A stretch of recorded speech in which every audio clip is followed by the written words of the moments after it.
اعوذ باللہ من الشیطان الرجیم، بسم اللہ الرحمن الرحیم۔ رب اشرح لی صدری یسر لی امری واحلل عقدۃ من لسانی یفقہوا قولی۔ یا اللہ ضرور تو میری زبان میں تاثیر پیدا فرما دے کہ لوگ میری بات سمجھے، اہل ایمان میری بات سمجھے۔ آئیے یوزر، ہم اپنا نئے ٹاپک کا آغاز کرتے ہیں۔ آپ سب کو خوش آمدید۔ آپ سب سے عرض ہے کہ ابھی تک لائک سبسکرائب نہیں کیا تو کر دیں۔ آپ کا کچھ نہیں جائے گا، 5 سیکنڈ لگیں گے صرف سبسکرائب کرنے میں، 5 سیکنڈ 10 سیکنڈ لگیں گے اور دین کے کام میں میری مدد ہو جائے گی۔ تو آپ کا کچھ نہیں جاتا، آپ کر دیں اور بیان پورا سنیں جتنا ہو سکتے۔ اتنے سارے بیان میں نے آپ لوگوں کے لیے کیے ہیں، وہ خاص کر پاکستان میں تو علم دین بہت پھیلا ہوا ہے ماشاءاللہ سے، ہر ایک سوشل میڈیا پہ لگا ہوا ہے، لیکن اوورسیز میں اس طرح خواتین کا، اہل سنت کے خواتین کا کوئی پلیٹ فارم نہیں ہے اس طرح۔ تو خاص کر میں باہر ملک کی بہنوں کے لیے میں نے یوٹیوب چینل پر کیا ہے، اور سب سے پہلے تو اللہ کی رضا ہے، آقا علیہ الصلوۃ والسلام کی خوشنودی ہے۔ پھر باہر ملکوں میں جو ہماری بہنیں ہیں جن کو علم دین نہیں ہے، وہ بھی اس چینل سے علم دین سیکھیں، مقصد یہ ہے۔ تو آپ جلدی جلدی اگر جو باہر ملک میں، انڈیا میں، یو کے وغیرہ میں، امریکہ میں، سعودی عرب میں جو سن رہے ہیں مجھے دمام میں، تو اس کو آگے جلد سے جلد آگے پھیلائیں، اس کو آگے فارورڈ کریں۔ اس میں بھی آپ کا کچھ نہیں جائے گا، تھوڑی سی دیر لگے گی۔ 5 کو اگر کر دیا، پھر 5 کو کر دیا آپ نے، تھوڑی دیر لگے گی۔ روزانہ چلے آپ یہ دیکھ لیں، یہ 5 کو آپ فارورڈ کریں اس کو، ان بیان کو۔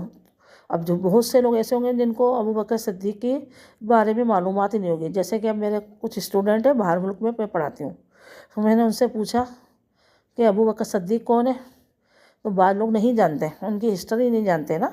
ابو بکر صدیق کا نام تو سنا ہوتا، ہسٹری نہیں پتہ ہوتی، تو بعض لوگوں کو کچھ پتہ ہی نہیں ہوتا کہ ابو بکر صدیق کون ہے، کیا ہے۔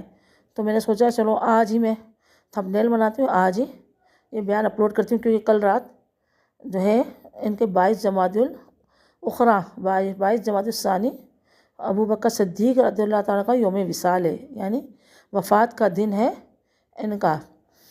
تو اب جو ہے ان کی سیرت پر میں بیان کرتی ہوں، تو آپ لوگ زیادہ سے زیادہ اس کو آگے پھیلائیں، شیئر کریں۔ ابو بکر وہ صدیق رضی اللہ عنہ وہ ہستی ہیں جو یار غار بھی ہیں، یار مزار بھی ہیں، اور یار جنت کے ساتھی بھی ہیں، یعنی ایسی ہستی ہیں وہ ابو بکر صدیق۔ یہ سب سے پہلے ایمان لے کر آ گئے تھے جب میرے آقا علیہ الصلوۃ والسلام نے اپنا اعلان نبوت فرمایا۔ یعنی آپ کو بعض کو تو یہ بھی نہیں پتہ ہوگا کہ حضور صلی اللہ علیہ وسلم نے اعلان نبوت کتنی سال کی عمر میں فرمایا، تو 14 ایئرس 40 سال کی عمر میں آپ نے اعلان نبوت فرمایا۔ نبی تو آپ شروع سے تھے، پیدائشی تھے، بلکہ آدم علیہ السلام کو بھی اللہ تعالیٰ نے پیدا نہیں فرمایا تھا تو آپ کو نبی بنا دیا تھا، نبوت آپ کے پاس رکھ دی تھی، لیکن آپ نے اعلان جو ہے کلمہ حق اور اعلان کھلم کھلا جو ہے آپ نے 40 سال کی عمر میں فرمایا اعلان نبوت۔ لوگوں کو دین کی دعوت دی۔ جب جبرائیل امین نے آ کر، دیکھیں یہ اللہ کے نبی تھے، اللہ سے محبت تھی، جبھی تو غار حرا میں جاتے تھے۔ غار حرا کیا ہے؟ غار حرا بہت اونچی جگہ پر ہے، ایک بہت بڑا جو ہے ماؤنٹ ہے، بہت بڑا پہاڑ ہے یہ مکے میں۔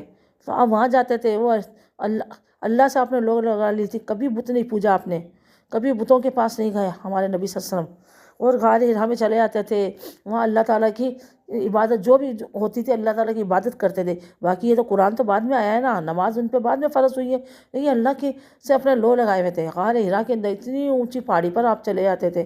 آج اتنی آسانیاں ہیں، اتنے راستے بنا دیے گئے، سیڑھیاں، لیکن لوگ گھنٹوں لگ جاتے چڑھنے میں، اور اترنا ان سے مشکل۔ اور چھوٹی سی جگہ ہے غار حرا، بالکل چھوٹی سی جگہ ہے، وہاں آپ اللہ کی عبادت کرتے تھے۔ تو وہیں جبرائیل امین آئے اور آپ کے سینوں کو دبایا، آپ کو بھینچا پکڑ کر اور کہا اقرا ربک، پڑھ اپنے رب کے نام سے۔ تو آپ نے فرمایا میں پڑھا ہوا نہیں ہوں، یعنی جو یہ اس وقت کا جو یہ تھا وہ آپ نے یہ فرمایا، تو انہوں نے کہا پڑھو، پھر آپ نے پڑھنا شروع کیا۔ تو یہ اس وقت پھر آپ نے، اس وقت تو آپ ڈر گئے تھے، تھوڑا خوف، مطلب تھوڑا سا آپ کو گھبراہٹ ہو گئی تھی، تو حضرت خدیجہ نے آپ کو تسلی دی اور فرمایا کہ اللہ تعالیٰ آپ کے ساتھ برا نہیں کرے گا، آپ لوگوں کے ساتھ بھلائی کرتے ہیں، نرمی سے پیش آتے ہیں، لوگوں کی امانتیں رکھتے ہیں، آپ امین ہیں، صادق ہیں، تو آپ کا رب آپ کے ساتھ برا نہیں چاہے گا۔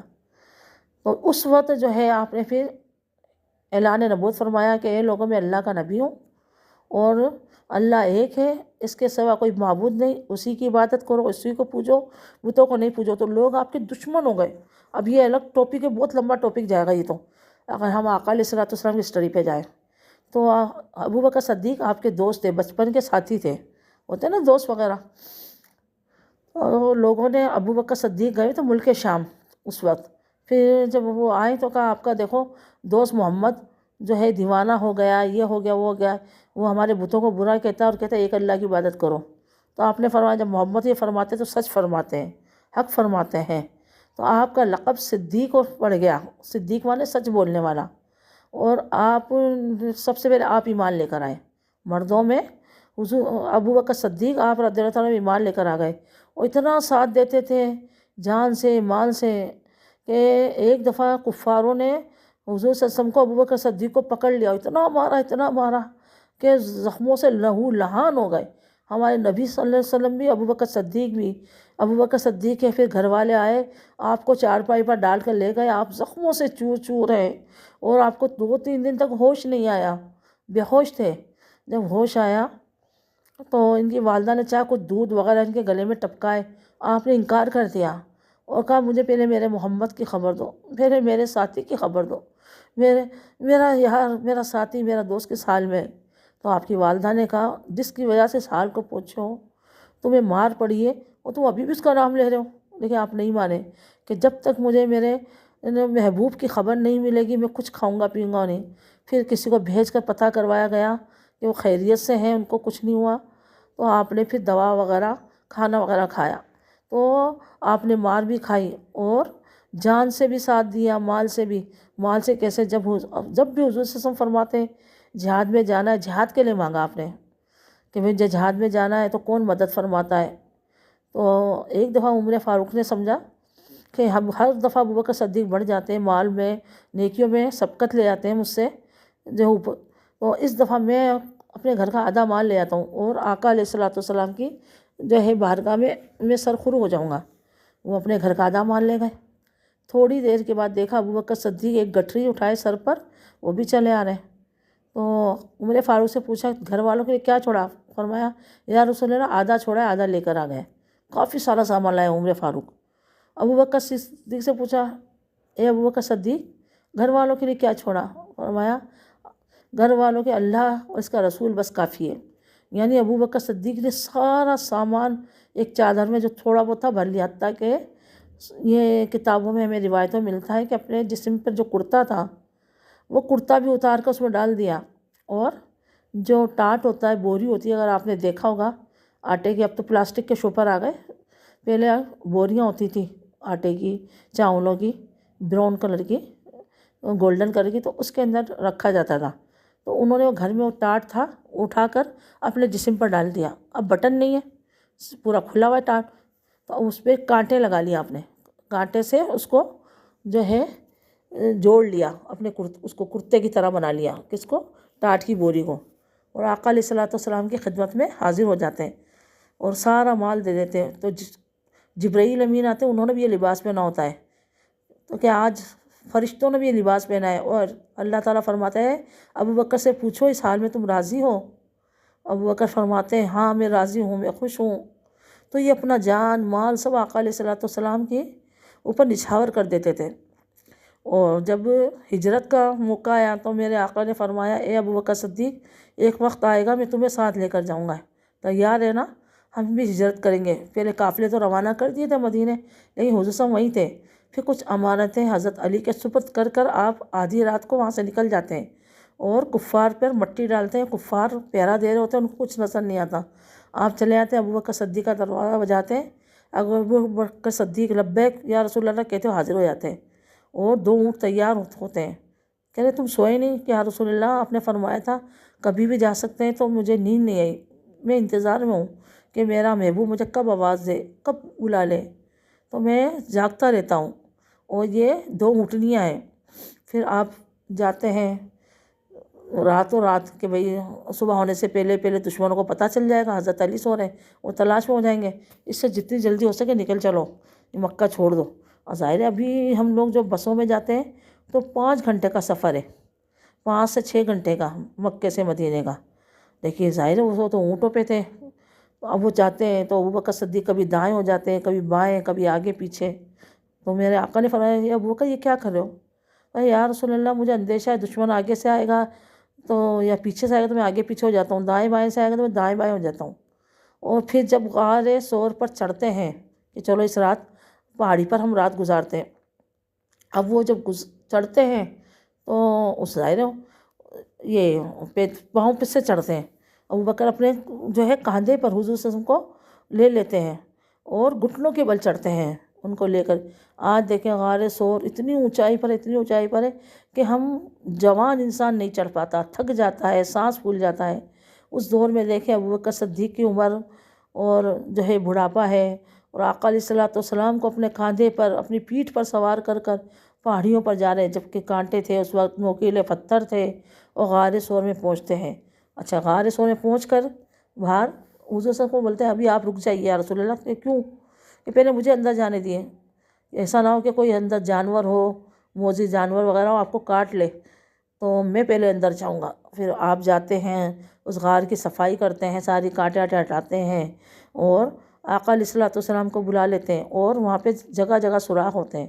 تو ابوبکر صدیق، یہ تو سب نے پاکستان میں پڑھنے والوں نے تیسری چوتھی کی کتاب میں واقعہ سارا پڑھا ہے غار ثور کا، تو ان کو یاد بھی آ جائے گا سب کو۔ جو عورتوں نے بھی پڑھا، جب یہ عورتیں ہوں گئی تو انہوں نے بھی جب جو اسکول پڑھا ہوگا تو انہوں نے بھی یہ واقعہ پڑھا ہوگا، لیکن میں باہر ملکوں کے لوگوں کو نہیں پتہ ورسز کے، تو ان کے لیے خاص کر میں یہ واقعہ بتا رہی ہوں۔ پھر آپ کیا کرتے ہیں، سوراخ ہوتے ہیں غار میں نا، تو آپ جو ہے اپنا کرتا پھاڑتے ہیں اور وہ سوراخ بند کر دیتے ہیں، کوئی چادر کرتا پھاڑ کر۔ اب کوئی کچھ نہیں ہوتا تو آپ ایک سوراخ رہ جاتا اس میں اپنی ایڑی لگا دیتے ہیں، تو اس ایڑی کے اندر اب آپ آرام فرماتے ہیں تو ایک سانپ آتا ہے۔ اب اس سانپ کے بارے میں بھی کچھ روایتیں ہیں، اللہ بہتر جانتا ہے، اللہ کا رسول جانے کتنی اس میں صداقت ہے، لیکن جو میں نے سنا ہے میں آپ کو بتا دیتی ہوں کہ اس سانپ نے بھی سن رکھا تھا، اس سے جن سانپ ہوں کہ ایک دفعہ ایسا موقع آئے گا کہ حضرت صلی اللہ علیہ وسلم اللہ کے آخری نبی آئیں گے، ہجرت کریں گے تو اس غار میں وہ ٹھہریں گے، تو اس غار میں سو اپنا مسکن بنا لیتا ہے، جگہ جگہ وہ سوراخ بنائے ہوئے ہوتے ہیں، وہ وہاں سے آ جاتا ہے۔ تو اب وہ مشتاق تھا سانپ حضور صلی اللہ علیہ وسلم کی دید کا، اسے کہیں خوشبو آ جاتی ہے، اس کو جگہ نہیں ملتی، تو ابوبکر کی ایڑی پر ڈس لیتا ہے سانپ، تو آپ کے آنکھوں سے آنسو جاری ہو جاتے ہیں، کس کے؟ ابوبکر صدیق کے۔ ظاہر ہے سانپ کا اثر جسم میں سرایت کر رہا ہوتا ہے۔ میرے آقا علیہ الصلوۃ والسلام کی آنکھ کھل جاتی ہیں آنسو سے، کیا ہوا ابوبکر کیوں روتے ہو؟ یا رسول اللہ سانپ نے ڈس لیا ہے۔ اب اس وقت تو کوئی دوائی وغیرہ کچھ تھا نہیں، کوئی آلات تھے نہیں کہ بھئی زہر کھینچ لیا جاتا، تو حضور صلی اللہ علیہ وسلم اپنا کیا کرتے ہیں، اپنے لعاب دین یعنی تھوک، منہ میں جو لعاب ہوتا ہے تھوک مبارک، ابوبکر صدیق کی ایڑی پہ لگا دیتے ہیں تو زہر کا اثر جاتا رہتا ہے۔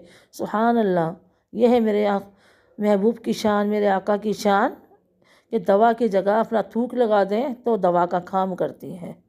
تو پھر ابوبکر صدیق حضور کے ساتھ مدینہ ہجرت کر جاتے ہیں۔ تو دیکھیں آج کس آرام سے ابوبکر صدیق آپ کے ساتھ روضہ انور پر سنہری جالیوں میں آرام فرما رہے ہیں۔ ایک طرف سے صدیق اکبر عمر فاروق اعظم ہیں، دونوں نیک ہستیاں ہیں، جو جاتا ہے وہاں پہ ان کو بھی سلام عرض کرتا ہے، ان کو بھی جو ہے ایصال ثواب کرتا ہے جو پڑھتا ہے، تو کیا شان ہے، جنت میں بھی رفیق ہوں گے۔ اور ابوبکر صدیق نے اپنے جو ہے چھوٹی شہزادی حضرت عائشہ کا نکاح بھی حضور صلی اللہ علیہ وسلم سے کر دیا، یہ نہیں دیکھا کہ ان کی عمر اتنی زیادہ ہے اور میری بیٹی کنواری ہے، ابھی چھوٹی سی ہے، تو میں کیسے کر دوں۔ اپنی سب سے خوبصورت اور سب سے کم عمر جو ہے بچی کا نکاح آپ اپنے محبوب سے کر دیا، حالانکہ آپ عمر میں کافی بڑے تھے اور کافی آپ کی بیویاں تھیں، ازواج تھیں حضور صلی اللہ علیہ وسلم کی، لیکن پھر بھی حضرت ابوبکر صدیق نے اپنی بیٹی کا نکاح آقا علیہ الصلوۃ والسلام سے حضرت عائشہ کا نکاح فرما دیا۔ تو یہ ہے، یہ بڑی شان ہے ابوبکر صدیق کے۔ مختصر سے وقت میں ہم آپ کو نہیں بتا سکتے ان کی شان نا، کہ ایک دفعہ جو ہے جبریل امین نے اللہ سے عرض کی، یا اللہ میں تیری جنت دیکھنا چاہتا ہوں، تو اللہ نے فرمایا دیکھو۔ اب جبریل امین اڑتے ہیں، ادھر جا رہے ادھر جا رہے ہیں، اب جنت ختم ہونے کا نام نہیں لیتی، تو رب سے فرماتے ہیں اے رب اتنی بڑی تیری جنت ہے، تو فرمایا اے جبرائیل ابھی تو صرف ابو بکر کی جنت ہی ختم نہیں ہوئی، جو میں ابو بکر کو جنت عطا فرماؤں گا وہی جنت ختم نہیں ہوئی۔ تو دیکھیں پھر جن کو اتنی بڑی جنت ملی ہے کہ جبرائیل امین اڑتے رہے اور وہ تھک جائیں اور وہ جو ہے جنت نہیں دیکھ پائے پورے ان کے۔ تو ابو بکر صدیق وہ ہستی ہے کہ دنیا میں، یہ بھی آپ دیکھیں پوائنٹ نوٹ کریں، دنیا میں انبیاء علیہ السلام کے ساتھ، انبیاء علیہ السلام کے بعد سب سے افضل جو انسان ہے وہ ابو بکر صدیق ہے۔ جتنے بھی انسان دنیا میں آئے، انبیاء علیہ السلام ہیں پہلے، ان کے بعد ابو بکر صدیق افضل ہے۔ اللہ تعالیٰ ان کی تربت پر کروڑوں رحمتیں برکتیں نازل فرمائے، ان کی نیکیوں کا کچھ حصہ ہمیں بھی عطا فرمائے۔ کل ہو سکے تو جمادی جو ہے 22 جمادی اخریٰ کو ان کے نیاز لگائیں، ان کے نام کا صدقہ کریں، خیرات کریں، جتنا ہو سکے پڑھ کر ان کو اصحار ثواب کریں۔ اللہ تبارک و تعالیٰ سے دعا ہے کہ ہمیں صدیق اکبر سے سچی پکی محبت عطا فرما دے۔ ہر صحابی نبی جنتی جنتی، ہر صحابی نبی جنتی جنتی، ابو بکر صدیق بھی جنتی جنتی۔